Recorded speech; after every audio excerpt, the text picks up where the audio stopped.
Moi, ce qui m'intéresse, c'est de savoir comment le politique co-construit, et je dis bien co-construit, la décision politique avec les citoyens.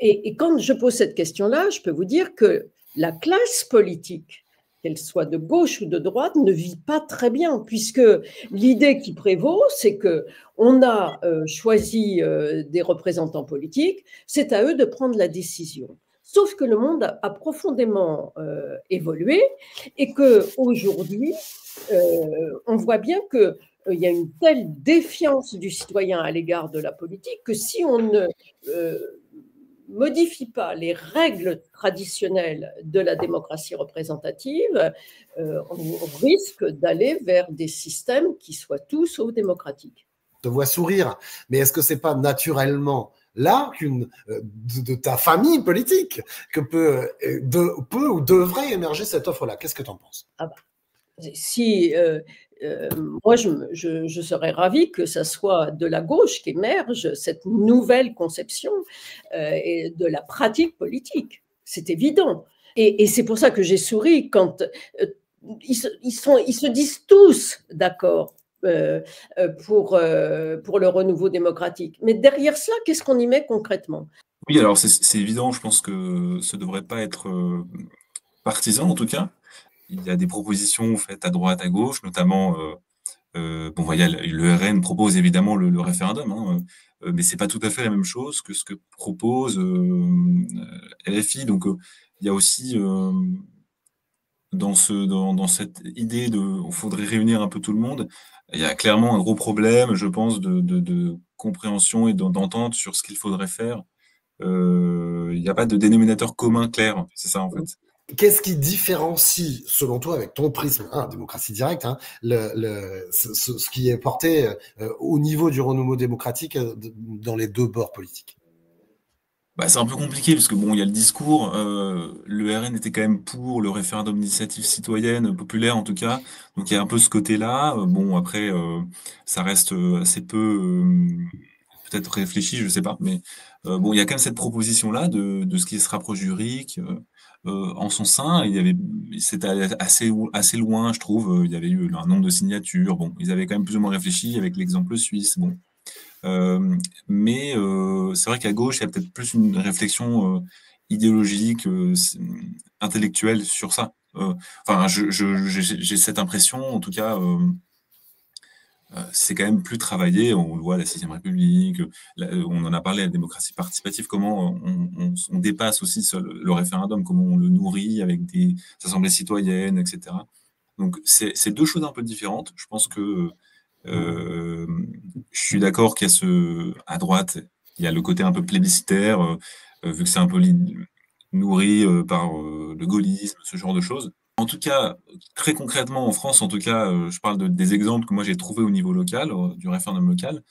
Il n'y a pas tellement de tendance idéologique claire, c'est-à-dire qu'il y a des communes, des maires de droite qui sont tout à fait capables de comprendre qu'il faut interroger les citoyens, ils se sentent pas aptes à prendre la décision eux-mêmes, et vont organiser des référendums de façon très concrète sur des sujets qui touchent à la vie des citoyens. Alors que c'est vrai que parfois, je sais pas, on l'a vu à Paris notamment, la votation, c'était quelque chose qui allait dans ce sens-là, mais qui peut-être n'allait pas au bout de la démarche. Voilà, moi je trouve que c'est assez intéressant de voir que c'est pas forcément à gauche qui a la plus grande réflexion et les choses les plus abouties, les plus sérieuses, mais que au niveau local, par exemple, des maires de droite peuvent aussi agir et faire des choses, mais qui sont beaucoup plus classiques. Je suis d'accord, c'est moins. C'est un peu ça la différence, je trouve. Ça reste très classique, très conservateur c'est le référendum, la démocratie représentative, et c'est tout. Mais c'est vrai que, on en reparlera, je pense, au centre droit, il y a un gros conservatisme sur le sujet. Ça, c'est clair. Donc, dans un parti ou dans l'exercice de la politique, on ne cherche pas à associer, mais pas simplement à titre consultatif, à associer l'ensemble des citoyens, on loupe quelque chose aujourd'hui. Alors là, pour le coup, je pense qu'on peut voir vraiment une différence entre la pratique du référendum via le Rassemblement national et ce que devrait être la pratique référendaire via la gauche. Si je suis caricaturale, le RN peut poser comme référendum: êtes-vous pour ou contre l'immigration? Est-ce que c'est sérieux? Est-ce que c'est sérieux? Si on crée une assemblée citoyenne sur cette question de l'immigration, on verra émerger autrement des tas de façons d'aborder la question de l'immigration.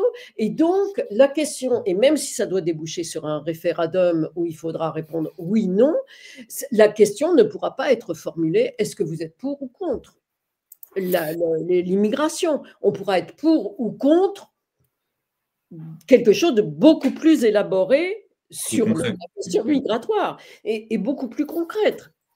C'est ça qui est important. Derrière cette question, c'est le rapport au peuple. Hein, il y a quand même un mépris qui est partagé et qui est malheureusement transpartisan sur la pertinence de la vox populi. Bon. Et moi, je trouve ça assez insupportable. Ségolène Royal disait en 2007 « Le citoyen est le meilleur expert de sa propre vie ». Eh bien, je trouve que c'est une chose très, très juste.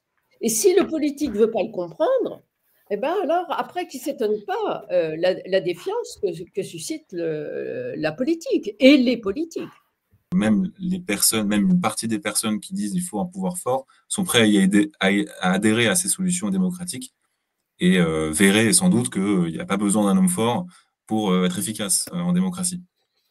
Ok, merci pour cette note d'espoir. J'espère, ouais, voilà, c'est ça, j'espère.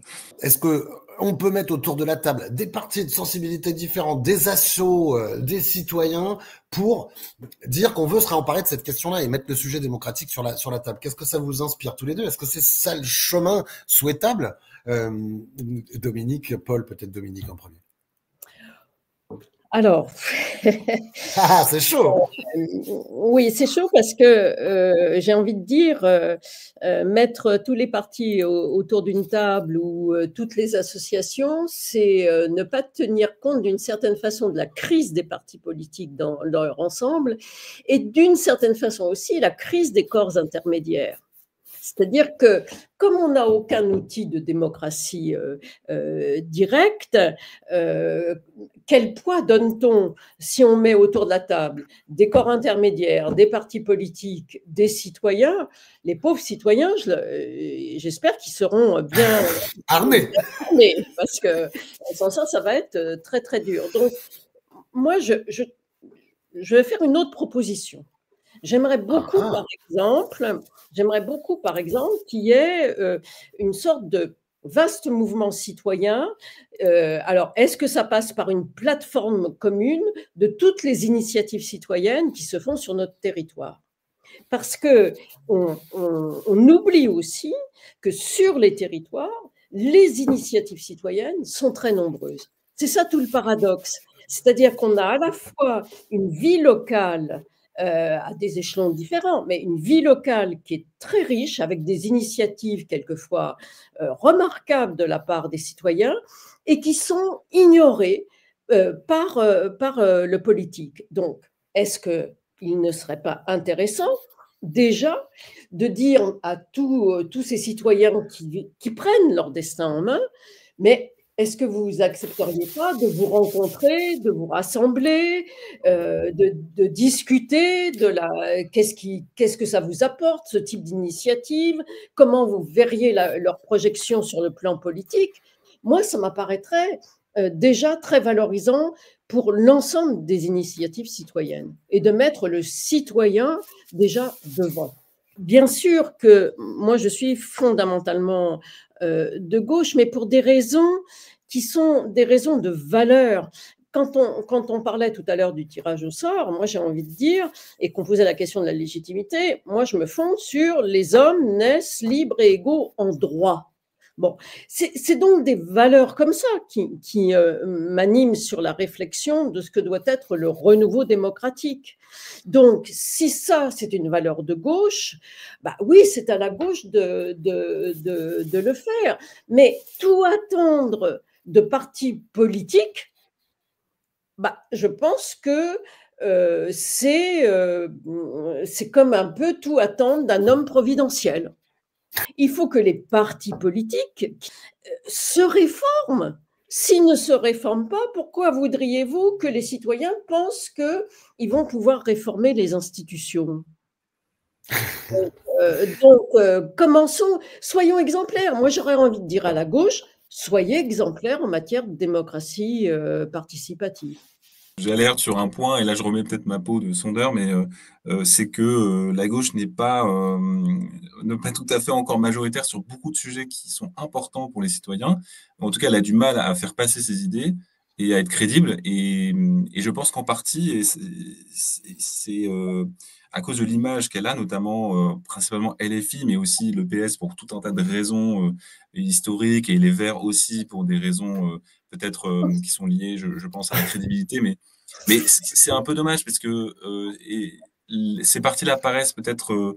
Enfin, moi, j'avais vu ce sondage qui montrait que LFI était vu comme un danger pour la démocratie, à peu près autant, voire Même plus que le plus. RN. Voilà, plus que le RN, exactement. Et donc, c'est un peu ça. C'est quel est l'exemple que donne la gauche de ces outils-là, et peut-être, oui, revoir un peu cette idée-là, de changer un peu le fonctionnement interne. Bon.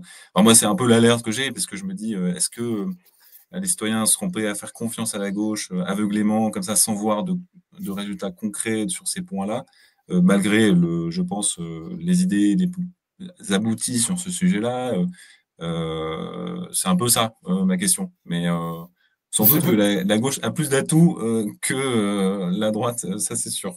Ce que je retiens, c'est que on peut pas tout attendre des partis sur cette question-là. Ce que je retiens également, c'est que si, certes, peut-être la gauche peut avoir de l'antériorité ou de la légitimité sur le plan des valeurs à porter cette chose-là, il faut d'abord qu'elle soit exemplaire, et que cette réappropriation de la politique, elle ne viendra dans le fond que d'une réappropriation par les citoyens eux-mêmes dans la proximité, dans les territoires. Il me semble qu'autour de cette table, on est d'accord sur ces points. Et si vous n'êtes pas d'accord, continuez à le dire chez les apérocrates et à formuler d'autres propositions. Je vous le disais, pour commencer, la saison des apérocrates a repris. N'hésitez pas donc à vous rendre dans les apérocrates et à proposer vous-même des thèmes, des invités pour les prochains visio-apéros du renouveau démocratique. Et je pense qu'il faut se donner confiance, il faut s'encourager. On a énormément besoin de positivité, les jeunes aussi. Donc, encourageons-nous, ne cassons pas les dynamiques. Chacun a sa passion, son outil. Tant mieux, on creuse et on se relie.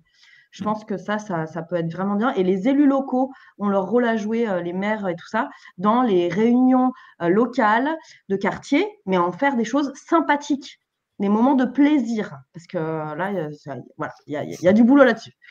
Eh oui, la démocratie devrait aussi être une fête et nous prendre du plaisir à décider, imaginer des trucs ensemble. C'est tout l'esprit des apérocrates. Dominique, Circé, Paul et toutes celles et ceux qui étaient avec nous, je vous remercie beaucoup. Un petit coup de générique. À bientôt chez les apérocrates. Ciao. À bientôt.